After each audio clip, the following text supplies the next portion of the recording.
Welcome to the Leave No Doubt podcast. I'm glad to have Mark Sampson joining us today. Just before we get started, I'd like to thank our episode sponsors, Connection Technologies, specialists in telecom and IT services. So please check them out. For those of you who might not know, just like a brief introduction to Mark. Mark's obviously a successful football coach, working in the boys' game at Swansea Academy. Before moving into the women's game with Bristol Academy, the England Lionesses, and then Stevenage in the men's game. Hi, Mark. Welcome to the podcast. Hello, Dan. Great to be here. Thanks for the invitation. No problem. No problem. I thought, Mark, it was a really great opportunity to get yourself on the podcast and, share your insights, really broad insights from, both sides of the game, youth, senior players. To kick us off, I just want to start with, where your coaching career started out and Swansea Academy. Swansea have always had a history or a legacy of, bringing through great coaches, having great managers, having that style of play. What was it, or is there anything from that time that helped, develop you as a coach early on? Yeah, for sure. I think, Swansea, like any club, you understand the area and the culture of the club as early as possible. And at Swansea, the local players in Swansea, the culture was very much hardworking, robust, tough. So they'd always reflect that in their training and matches. Every time they would play a game or a training session, they'd like to compete. What tended to change then at the time I was there was Roberto Martinez came to the club, and he added that extra bit of culture, bit of flair, that focus on the technical side of the game. And when you bring them together, you've really got a chance of developing some talented players. When you've got the mindset to be competitive and want to compete and want to work and want to get better every day, combined with the composure to apply some of the technical qualities that were required with that style of play, you're really starting to look at developing rounded players then. Yeah, brilliant. And in those times, obviously an academy has a transition. Was it a case of working and developing the players that were already inside the building, or were they starting to look for players with different technical qualities that they could bring in to suit the actual style? Yeah, good question. And do you know what? There's actually a really good example, which I think is the best way to describe it, is that Joe Allen, Joe's gone on to win nearly 100 caps for Wales, has made well over a few hundred appearances in the Championship for Swansea and other clubs, and made his big move probably to Liverpool, the Premier League under Brendan Rodgers. And Joe's a really good example. Joe was a first year scholar when I joined the club, and for his first year, he played well. Every game he'd do well in that under 18 environment. But the manager at the time had a very different style of play and vision of the game. And nothing's right or wrong in football, but the way the first team played then was about moving the ball forward quickly, competing the second balls, and putting the ball in the box and being effective at set plays. So size and athleticism was super important. And for those who don't know Joe's 5'5", probably 10K soaking wet, but very, very technical. If you're giving the ball in a high pressurized situation, you'll find a way to pick a pass, normally a good forward pass. But the way the first team was playing, it just wasn't going to fit into that way of playing. So, Joe was told at the end of his first year as a scholar, and he had a year left on his contract, that his contract wouldn't be renewed. He wouldn't be offered a professional deal. So he started looking for other clubs. Just so happened then in November the following season, Roberto Martinez came in and took over. And obviously then there's a complete shift in the quality and type of player, the profile of player the club are looking for. And literally within a week, Joe was training with the first team. Within 10 days, he made his first team debut. And obviously the rest is history. So I think, often as a player, it's important to understand what your qualities are and really focus in on them. Joe was a great example of not trying to be 7 out of 10 at everything, but really making sure that those 2 or 3 qualities he was as good as he could be in them. And then when he was, and he found the right environment, the success followed. Yeah, I guess that's really powerful advice, isn't it? Like matching, what you are as a player to the environment that you're in. Do you think that's possibly more important than adapting to the environment that you're in? If like you aren't necessarily a technical player, but you understand that where you are to get into the first team, you're going to have to become technical. Is that also another route you can take? Yeah, for sure. I think you've ultimately got to work out as a player, given the qualities you've got, how can you be effective? You're doing that every Saturday anyway. You're competing.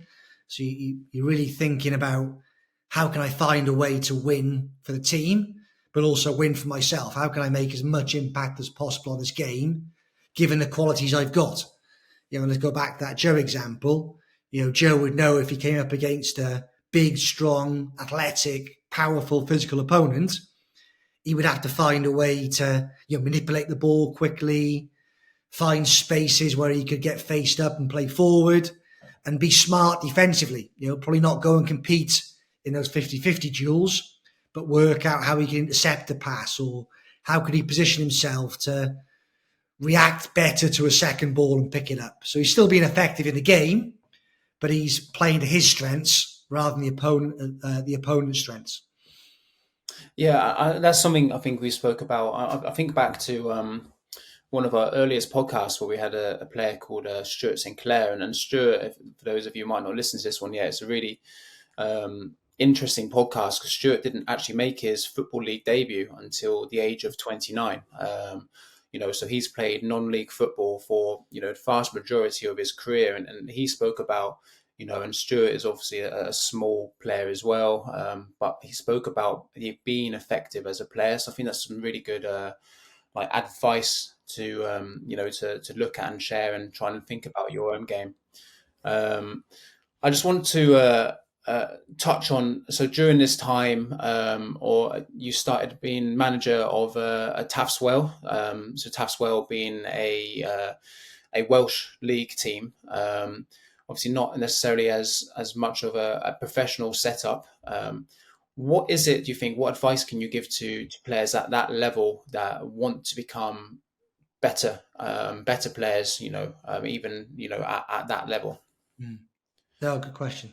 Look, the semi-professional space is a challenging space because, naturally players have got full-time jobs in the main, and they're fitting their football around their daily activities, family, profession. But there might still be some ambition to go and play higher within the semi-professional game, or even get themselves into the professional game at some point.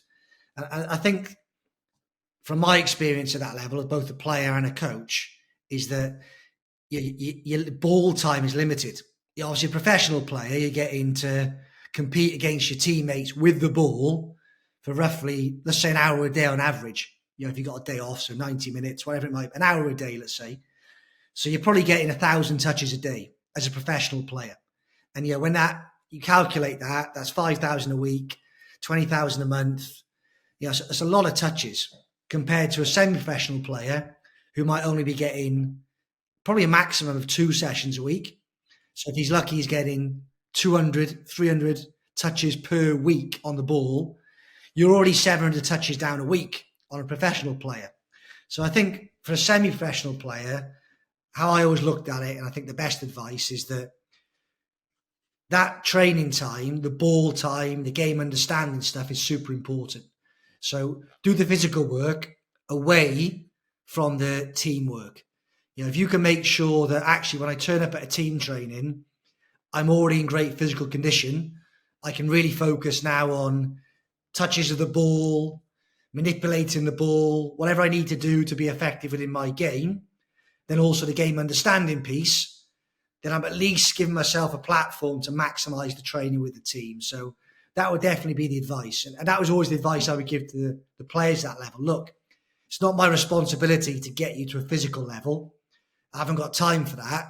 We've got to work on helping you improve with the skills you need to play in your position, and also as a team, understanding how we want to play. So away from training, you need to really focus in on making sure you're the best level of athlete you can possibly be. Yeah, no, great advice, and definitely something, players taking that ownership and responsibility on themselves. You want to be able to remove the excuse, I guess, from the manager's mind. You need to be turning up in that best state of conditioning, and that onus essentially, I guess, at that level falls upon you. And the benefit you get from that is that those training sessions you can actually focus on just becoming, I guess, a better footballer. So progressing, I guess, quickly, and something I was really keen to get on to, because with the relevance of the women's game of just recently, we've just had the World Cup, and obviously it's doing really really well at the moment, all over the news. You moved to Bristol Academy. I think that's the name before it became a Bristol City Academy, Bristol City women's team. What was it about moving to Bristol Academy at this time that excited you, or what made you make the move into the women's game? Because I guess it wasn't as established as it is now. No, it wasn't. I think, yeah, like most people probably, like simple economics. Looking at what's best for your economic situation, personally, professionally. But then also, it was probably my first opportunity to be the leader, really, of the ship. At Swansea, I was the Centre of Excellence Director, but reported to a head of youth, reported to a first team manager. You're bound by certain criteria, really. But at Bristol, there was an opportunity to lead a programme, be the leader of the youth section, and then obviously lead the first team as well. And there was at the time the game was moving to a more professional direction with the Super League. It made sense. And for me, I've always been keen to test myself with something new, and it was a new experience. I had the taste at Taswell. I enjoyed it, and that was something that Bristol wanted to do, really, to go in and become a head coach and ultimately be the person who makes the decisions, the final call, really, on the direction of travel for the team and the club. And thinking back to your time, and going into Bristol Academy, going into women's football, was there anything that stood out with you, and how you maybe had to adapt as a coach to working in the female game? Look, for sure. I think the first thing to say on that is that not much. There's not a massive difference. I don't think anyone should fear the move either way, moving from the female game to the male game, or male game to the female game. But for sure, there's differences you need to be aware of, and like any new role, really. I think it's important to remember that old school bit of advice that you've got 2 ears and 1 mouth for a reason. So I think when you go into a new role, you need to have the humility to listen a lot, to try and understand how that team operates, what's been going well, where you could potentially add value and make some changes. And that's probably been advice I've taken to every role I've got into, is understand that although you've got your own ideas, a lot of the time there's a lot of good work that's gone on. Even if you take on a difficult situation, there's probably still a lot of areas within that team that are actually very, very good, but a couple of things that have held them back. So I think for sure, players, coaches, it's important to respect, be humble going into that new environment, and take it upon yourself to adapt to that environment, not necessarily assuming that everyone has to adapt to you. No, that's brilliant advice. So during your time at Bristol Academy, a really successful period there. I think you finished second in the WSL in 2013. You reached 2 FA Cup finals in 2011 and 2013 again. What was it about that team at the time that helped them become so successful? Probably a club that was less resourced than some of the other teams in the league at the time. Yeah, less resource to say the least. Probably a quarter of the budget of some of the competitors in every area. Facilities, equipment, travel, and obviously salaries. And look, I think it's that again, that famous old saying of a team is that when you get the chemistry right, everyone adds value to each other. So by me and you playing in midfield, Dan, this wouldn't be the case, but let's pretend it would be. By me and you playing together in midfield, we might be 5 out of 10 players. So between us, we're a 10 out of 20. But our chemistry when we play together makes us 8 out of 10 players. So suddenly we're a 16 out of 20 unit. And that was certainly the case at Bristol. The group of players we had, their strengths supplemented each other. So the right back playing next to the right midfield player, the right back strengths playing into strengths right midfield players. And then you add that up over the course of a team, makes a real big difference, and also the humility of the team to do the things we talked about earlier. Like, they were incredibly fit. They were super, super fit, and we weren't professional at that time. So that rule of you take it upon yourself to look after your physicality, they took that to the next level. The players could run from minute 1 to minute 95, and we used that as our superpower, really. The team was built around being fit, robust, relentless. And that combination of those factors, probably allowed us to get results that on paper we really shouldn't have. I've got a couple of questions on that one, and just going diving into the training. What did training look like back then? Was there anything in it that helped these players to become fit, or was it stuff that they did outside from training? Good question. No, look, I think we ultimately decided, like any job, you take over a role, and it's probably important for players to be aware of that. I think a lot of coaches will go, right, well, this is where we are now. We've got to get to here. If we keep doing the things we've done, we're going to get what we've always got. Maybe with a fresh face, we might improve a little bit, or might even get worse. So what are we going to do significantly different that moves us from there to there, that pushes that needle significantly? And I think we identified our USP as being that physical piece, really improving us physically.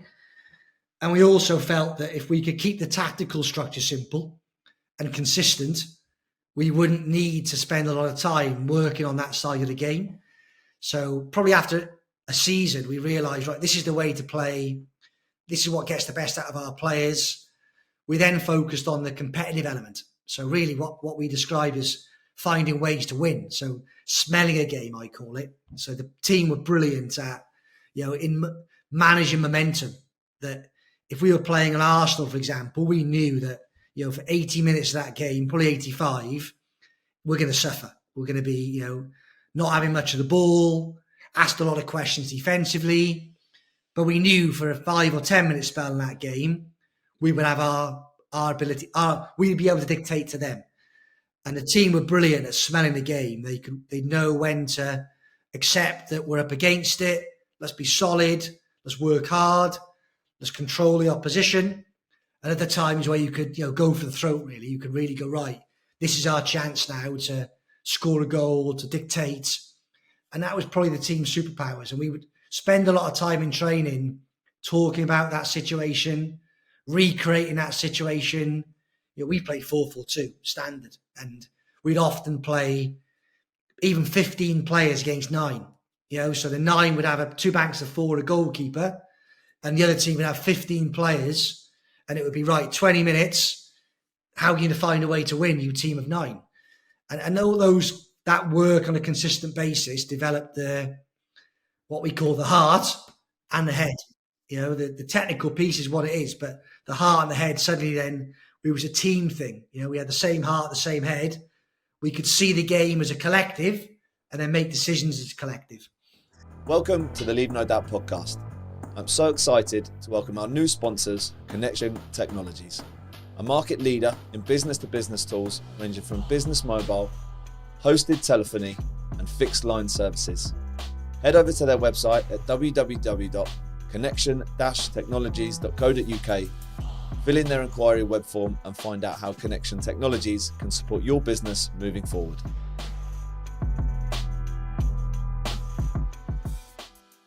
One of the things you spoke about was players having the connection, or you understanding the strengths and weaknesses from within the team or the team units. Was this something that you did on the pitch or off the pitch, or how did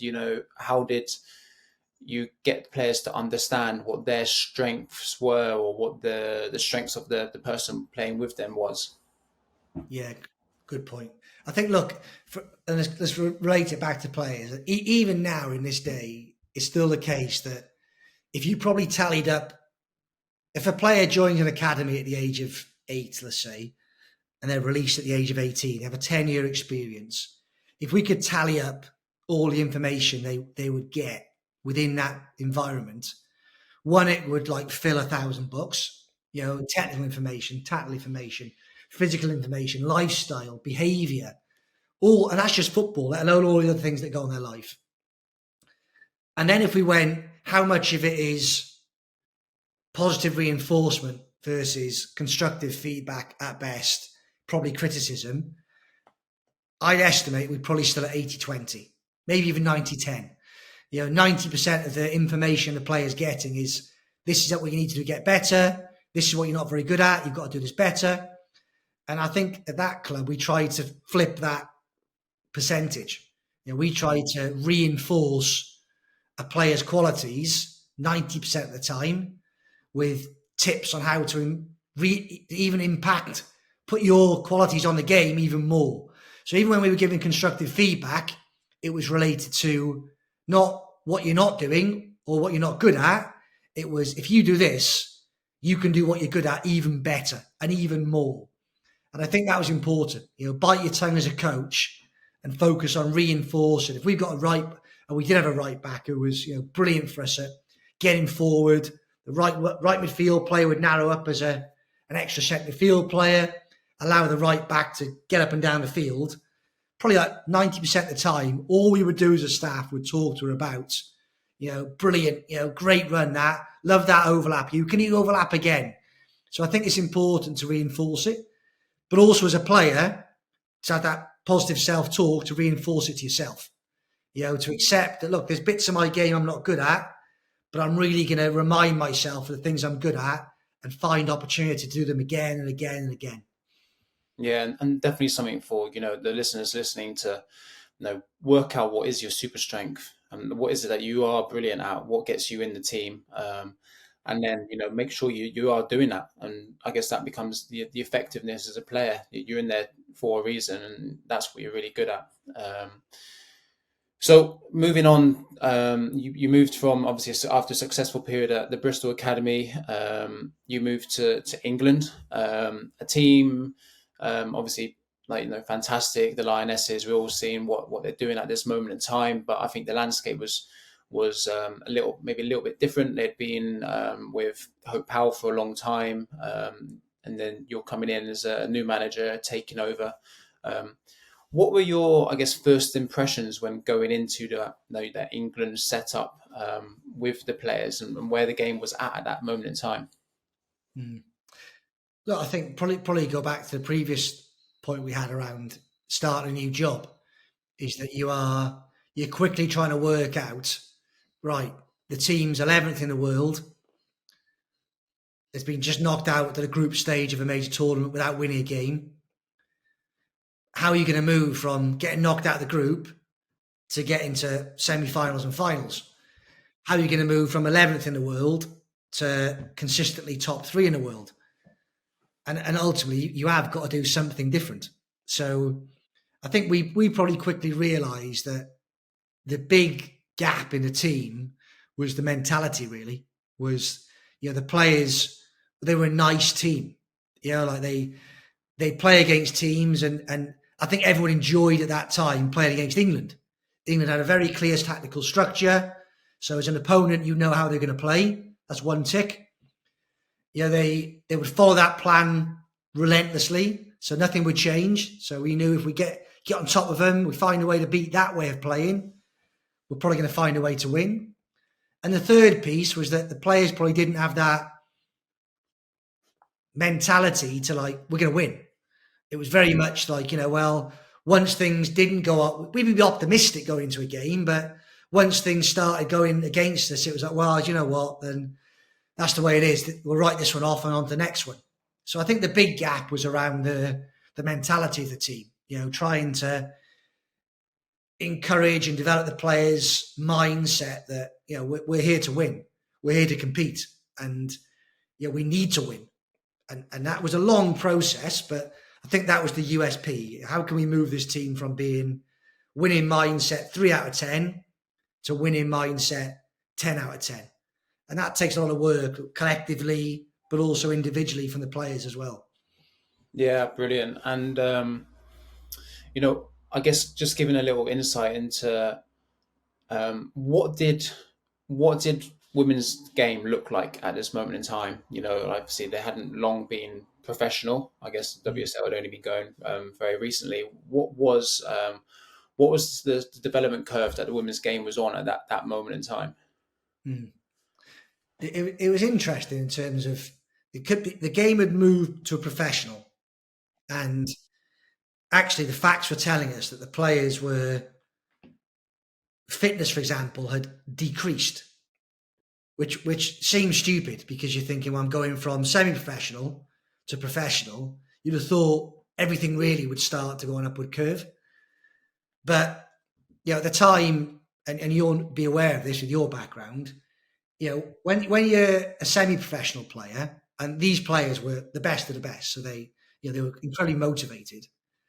They were pretty much taking responsibility a lot of the time for their physical condition. There was no sports scientist to manage their minutes, manage their load, manage their nutrition. They just did it and took it upon themselves to follow guidelines. And you're on your own, you're running around the field. You either push it as far as you can or you don't. And what we had to do was really try and bring the semi-pro mindset into the professional game. So how can we keep the qualities of semi-professional, but have that in the professional setting? So it was a lot about, encouraging the sports scientists that let's see how far they can push themselves. Let's not set boundaries for them. Let's see what they can do. If we're going to set bars and challenges, let's set them right up there, which are probably unattainable, but let's see how far they push themselves.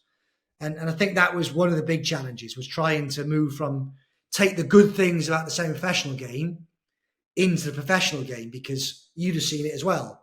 Sometimes in a professional game, let's call a spade, people are quite lazy.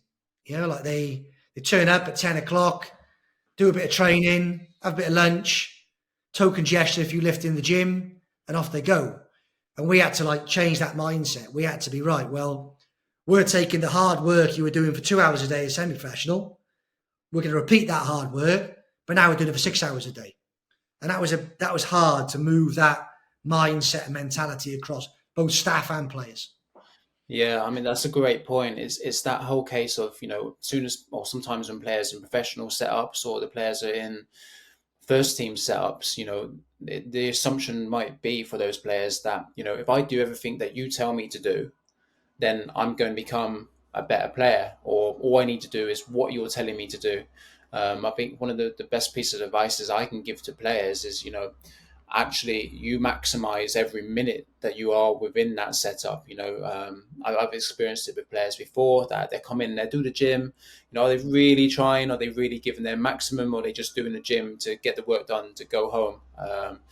Actually there's often a purpose behind everything that happens in there, but it's players' responsibility to maximize what's going on, because ultimately it's their career if they're not doing it. So definitely, I think from my early experience and perception of the players at that time, from the semi-professional players, I think there was a group of really hard-working players, and transferring, like you say, what happens in that part-time to the professional setup. So moving on, obviously England went from, I can't remember, it was 11th or 12th in the world.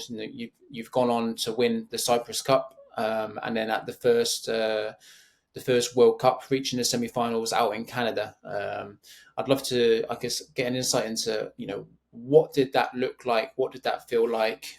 Was that part of a natural trajectory in terms of, the success that you had at that tournament, or was there some really standout moments, that thought this really built the success for us in this period?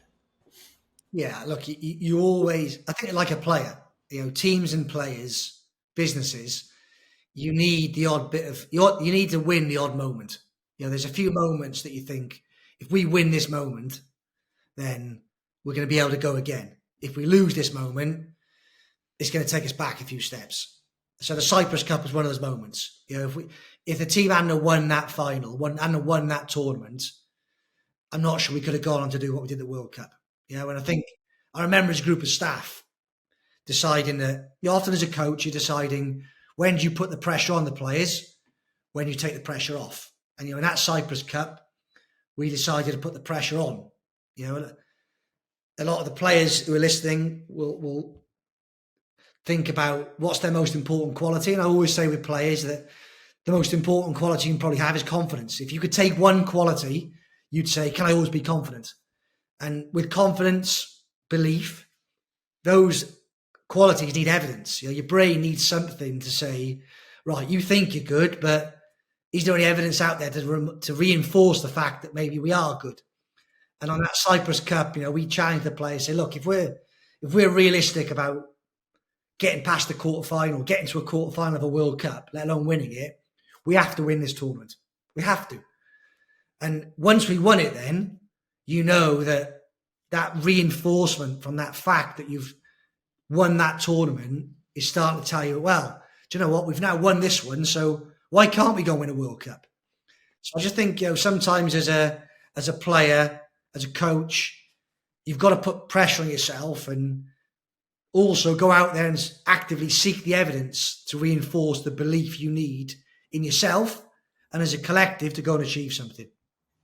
Because I guess at this moment in time, like England had never got out of the group stages at a World Cup. This was all very new for these players. So, you're able to give them that confidence to, we are going to take this next step. For those, I think if I look back to this moment in time, and it might have just been for me, but this was the kind of the time where, everyone started to get a little bit excited about the women's team at tournaments. There was a lot of hype around the Canada, people, watching it. Obviously, it was a different time zones at the time, but people getting up to watch these games. What does an international tournament look like for those of people who you might not have experienced one, for a team and a player, and the journey that you went on throughout it? Yeah, look, they're unique experiences, as you know. They're different to a calendar year as a club, where ultimately as a club, when you lose one game, you can recover from it. You could even lose your first 5 games of the season and still go on to have an incredibly successful season as a club. Whereas obviously in a tournament setting, like the Champions League knockout stage, for example, you lose one game, you're out. And even the Champions League doesn't reflect the World Cup to that extent, because you might get a second leg to recover it. But at a World Cup, you lose a quarter-final game, no second chance, you go home. So I think preparing for that is important, and the teams who do well in tournaments traditionally, and we've seen it in the recent World Cup, and England were a good example of that. They had large spells where they were probably a long way from their best, but in those spells they stayed in games and managed to then get over the line at the end of it. Sometimes you see teams who play brilliantly for 3 games, but then they have one off game and they can't find a way to stay in the tournament. So that's certainly like a quality teams need and players need in tournaments, is you need to be robust. You've got World Cup is a 7-day event within a month. So how are you going to make sure that you're not only available for 7 games, but as you go on, the games get harder? So how are you even mentally and physically, emotionally growing through the tournament that you actually peak the longer you stay in it? And they're very different challenges to what you face on a day-to-day basis at a club. Yeah, and so just thinking like away from the football, like Canada, obviously a long way from home. You might not be, in the same environment that you're used to, in the same environment that you're comfortable for. How is it, or what qualities do players need, or how can how did you manage to create the environment around that to support the players and make sure that they were able to get the best out of them on the day? Look, I think in those when you're privileged enough to work with like elite athletes, and in that environment there was certainly a number of elite athletes. You you understand this high performance line that is probably thrown around a lot at the moment is not for everyone. Like, it's not for me. I know that for sure. Like I looked at some of the players, the Demi Stokes, the Lucy Bronze, the Rachel Dailies, Jodie Taylors, and I could name a lot more, Steph Hortons. Like, you look at how they live their life and you understand that that takes some high level of commitment. That's high performance. Like every minute of every day, there's a consideration about performance. What they eat, how much they sleep, how much rest they get, stretching, the intensity they bring to every activity. Even a recovery session is done to the highest quality. If Dan, as the fitness coach, says, do this yoga position for 30 seconds, they do it for 32 seconds and they're in the perfect position. And if they're not, they tap you on the shoulder and say, why isn't this as right as it should? What do I need to change to make this better? So I think you understand you need those people around you. You need those high performance people who like just drive standards personally and then naturally collectively, because other people see them then and they notice that how they eat, how they conduct themselves around the place, how they train in the gym, in recovery session, on the grass. They're the people that drive the standards, and what you do as a leader then is you pretty much just give them the rope to really say, go on in, you drive the culture within this team, and give them the space to do it, and then reinforce their behaviours with the rest of the group. So when the other players aren't living up to those standards, it's your job as a leader then to step in and say, look, these are standards that we're setting. We need to up our game in these areas and support where needed. Yeah, and I guess I hope it's not like an eye-opening for some players and some people out there, but just the understanding that being elite is hard. It's not easy. It's going to require sacrifice. It's going to require a mindset. A diligence. There's certain definitely qualities you see in elite players that they don't necessarily get there by chance. They've got there by just being consistent with the behaviors that they've worked on, and I think that's brilliant for anyone, young players striving or looking, actually understanding that if you aspire to be this, it's not all going to be easy. It's not all going to be good. It's not all going to be like fun times. But you will get the rewards from it on the back end. As you know, Dan, is that it's it's a choice. You have to understand that, like, if someone's forcing you to do it, it's never going to be the case that you're going to get those levels. We all read books and listen to podcasts and watch TV and Netflix series about elite athletes and high performers, and we see all the nice bits. But those people made a choice that they're pretty much going to dedicate the majority of their life to being as good as they can be. And I think if you can accept that, or might even acknowledge that, well, I'm never going to get to that level, so this is the level I want to get to. That's what I can demand of myself, and keep yourself, let's imagine above 80%. Then you give yourself a chance. But I think to kid yourself that I want to be a high performer, but then really know that you're not able to deliver those stands on a consistent basis, is only going to actually make things worse for you and the people around you. Yeah, brilliant. And just focusing in on, I think there was a period with this time, or between, the World Cup and the Euros, especially around, that focus and drive on the physicality of the women's game. And there's lots of stats came out that, tournament on tournament, the women's game is getting more and more physical. Like the running stats are going up by 30% each tournament, which, is, really high. Behind the scenes or within the actual group, there was this big the physical push, and why was that, or what was the benefits in that you see at the time? Well, look, the evidence was definitely one. You've alluded to that then. And, obviously with physical development, in football, lots of things are subjective. Are you playing better?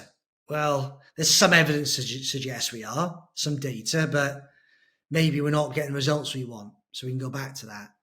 But, on the physical side, ultimately everything, it can be objective. You can measure pretty much every step, every lift, every action.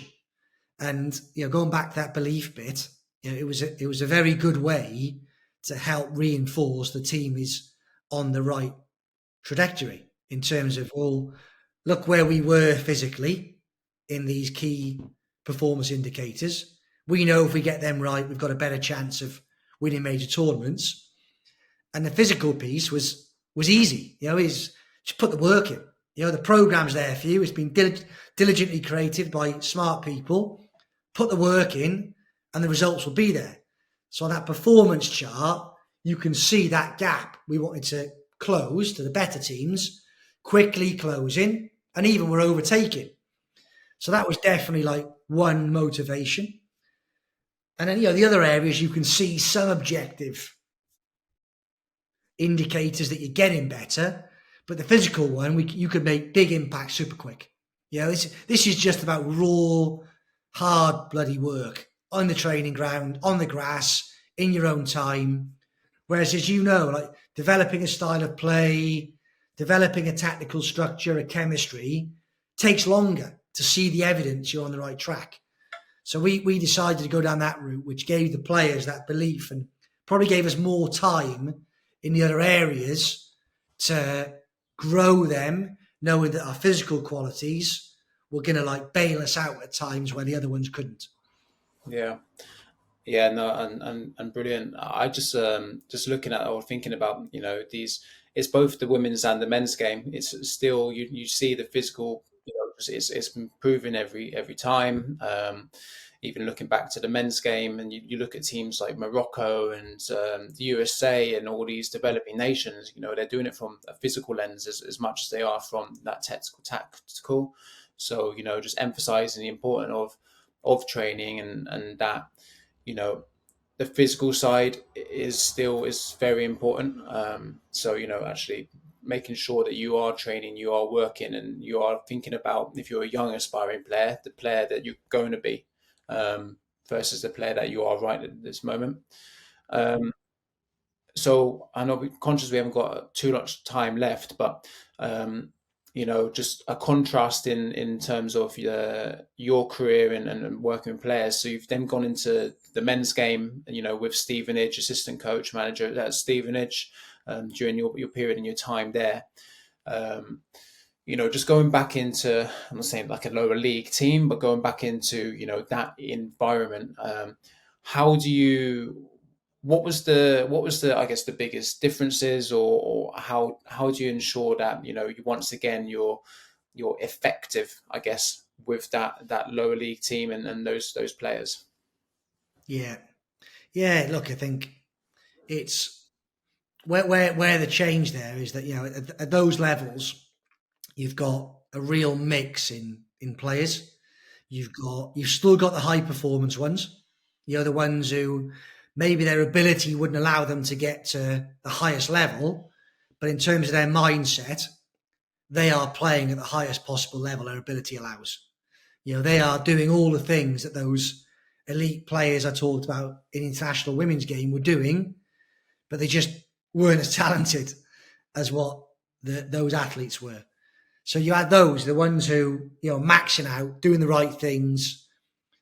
And then you had the other players then who probably absolutely had the talent and the ability and the tools to go and play at a far higher level, but just didn't want to have that high performance mindset. They didn't want to do the things that needed to be done to get up the levels. They didn't want to turn up to pre-activation. They didn't want to, do a recovery session. They didn't want to be at it in every single training session. They might train well on a Tuesday, but then not show up on a Wednesday or a Thursday for training. I don't mean physically turn up, but they're present, but they're not committed to it.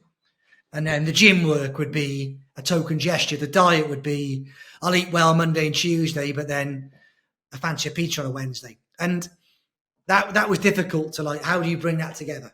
How do you bring these players and people who are just relentless in what they want to do versus the players who really are just, I'm just here to take my salary.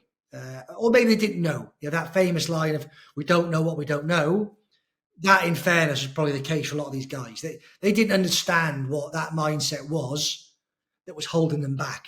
So you're trying to educate, support, manage that group, and also then you're back to the day-to-day, which is different. Like that level of football, you're playing Tuesday, Saturday, and you're looking to try and find ways to be competitive every single day. Whereas in the international setting, you go for 12 days and then you have 20 days off. So you can actually be much more intense in that 12, demand much more in that 12 days than you probably can over a 10-month season. Mm. Yeah, I think there's a couple of really, really good bits. It goes back to that, that notion of, if you want to be the best, there's no such thing as a part-time professional. I think it's one of the older notes is like, actually, if you want to be the best, you're going to have to turn up, or at least have an awareness that you aren't. But then also the understanding of what is motivating players and groups, and that's going to be different. Like you mentioned before, some people, don't want to be there and they're happy doing the level that they are, and that side of things. And I guess who are we to try and actually, we're going to try and motivate them to get best out of them because it's our job. But, there's only probably so much you may well get out of them. Versus, how do you maybe show players what is the gap, what is the difference? I think that's really valuable advice. Just to wrap things up, I mean, there's been absolutely loads of gems throughout this. If there was one, I'm going to say one, if there's one real key piece of advice, you're a young aspiring player, to go put into your game tomorrow, like or tonight, if you're going to training tonight, what would that piece be? I mean, look, it's tough, isn't it, to narrow it down? But look, let's go based on the last conversation. And I think as humans, we're products of our environment. We have a natural way of just falling back to the norm. If for example, the culture of the place you work is that we're meant to start at 9, but most people rock up a 15:15. Normally, 90% of people end up falling into line with the group and going, well, I used to think turning up at 9 was important, but it feels to me as though everyone else turns up at 15:15, so that must be the norm. So I think the example, you'd have heard this, is that I always remember hearing a story about Jessica Ennis. I'm trying to think of her full name now. Jessica Ennis Hill, now she is, I think, the triathlete, gold medal triathlete or heptathlete. And I remember she came into training to watch the team train, and within 5 minutes, she just couldn't believe the level of standard of the warm-up. And obviously for me, that was the norm. But then she talked about how, for her, she sets her own standards. So every calf raise, over the gate, high knee was to a maximum level. And when she goes in for a day, she wakes up in the morning and she's got her to-do list of what she needs to get to her best in that day. And a lot of time in football, we are reliant upon the coach. We fall to the norm of the environment. If we turn up and the coach goes today, do you know what, guys, you take it easy today, bit of five-a-side, and then that'll do us. Well, that might not be what you as a player need to get to your level. So I think at every level, I would say that if you want to be the player that you want to be, you've got to set your own standards. You've got to accept that you might not be normal within your group. You might be the one that stays after to do some running, that stays after some extra shooting, that turns up half an hour early to do some pre-activation, some stretching, and ask the coach, like, what are we going to do today, coach? And get in your mind about, well, if the team are doing some defending, but I'm a striker, What am I going to get out of that personally? And you might then become a bit isolated within that group at times. But I think accepting that if you want to be that as good as you can be, you've got to stand out from the crowd. That would be my advice. Be brave enough to like do more, demand more of yourself, and accept that people might look at you as why is he being busy? You know, why is he making us all look bad because he turns up early, we all turn up on time? Why is he always staying after training? Yeah, I think you've got to put yourself in that shoes, that uncomfortable situation where you're willing to do more based on what you need and what you want to get out of your career. Yeah, brilliant advice. Thanks, Mark. Thanks for joining us. And once again, thanks to Connection Technologies for sponsoring the episode.